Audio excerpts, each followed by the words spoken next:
હાય friends, hello everyone. મમરી તમારે ઘરે કરી અને સ્ટોર કરવી હોય તો ચાલો આપણે તેની રેસીપી જોઈએ. સૌથી પહેલાં તો એક તપેલામાં આપણે પાણી ગરમ મૂકીશું. ત્યારબાદ તેમાં મીઠું એડ કરીશું.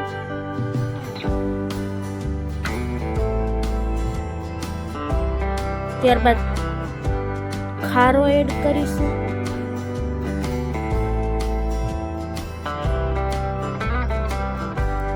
ત્યારબાદ ચોખાનો લોટ લઈશું. ત્યારબાદ તેમાં પાણી એડ કરી દઈશું ગરમ, અને વણેથી આપણે આવી રીતના હલાવી લઈશું બધું.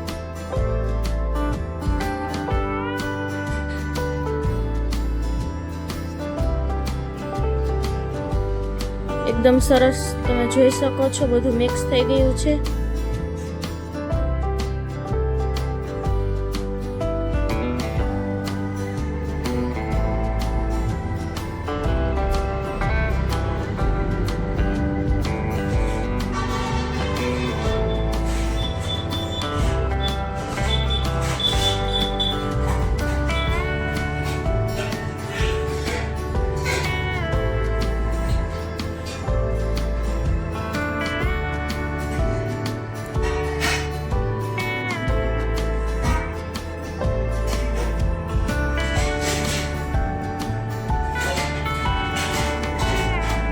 આવી રીતના બધું મિક્સ કરતા જઈશું.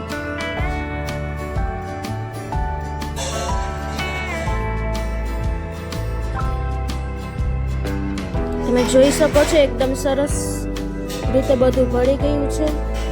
આવી રીતના બધું જ મિક્સ કરી લેવાનું બરાબર રીતે, અને એકદમ સરસ ખીચી ચડવા દેવાની. થોડી થોડી ગરમ હોય ત્યાં જ આપણે મમરી પાડી લેવાની છે. મશીનમાં આપણે હંચો ભરી અને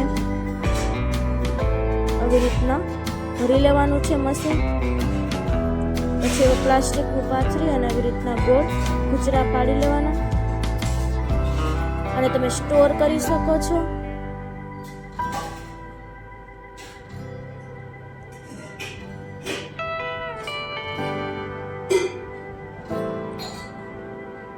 આવી રીતના પાડી લેવાના. તમે જોઈ શકો છો કેટલા સરસ લાગે છે. ટેસ્ટમાં પણ એકદમ સરસ લાગે છે. હવે આને સુકાવા દેવાના. 3 દિવસ 4 દિવસ સુધી સુકાઈ જાય પછી તમે જોઈ શકો છો કેટલા સરસ લાગે છે. હવે તેલ એકદમ સરસ ઉકળી ગયું છે. હવે તેલમાં આપણે ફ્રાય કરી લઈશું.